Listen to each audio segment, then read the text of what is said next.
আমি যেখানে সাঁতারে যাই সেখানে অনেকেই সুইমিং কস্টিউমের ওপরে একটা প্যান্ট পরেই চলে যায় এরকমভাবে, কিন্তু আমি তো ওরকম যাব না, তাই আমি একটা কুর্তি পরে নিলাম, নিয়ে বেরিয়ে পড়লাম। তারপরে সকালের কাজকর্ম সেরে অফিসে যাচ্ছি।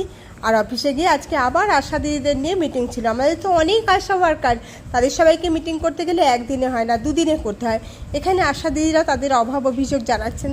তারা কিছুতেই টিবি পেশেন্টদের ওষুধ খাওয়াতে পারে না। অনেক টিবি পেশেন্ট আছে যারা প্রচুর ড্রিঙ্ক করে কিন্তু কোনো খাবার খায় না, ওষুধ খায় না ঠিকমতো। তাদের জন্য খুব চিন্তাভাবনা করেন আমাদের আশা দিদিরা। তারপরে সারাদিনের কাজকর্ম আলাপ আলোচনা সব চললো।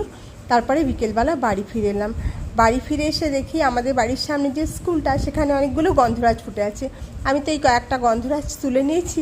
আর আকাশটা দেখো কি রোদ, কি নীল, চারদিকটা কি সবুজ, কিন্তু চারদিকটা যেন জ্বলে পুড়ে খাঁক হয়ে যাচ্ছে।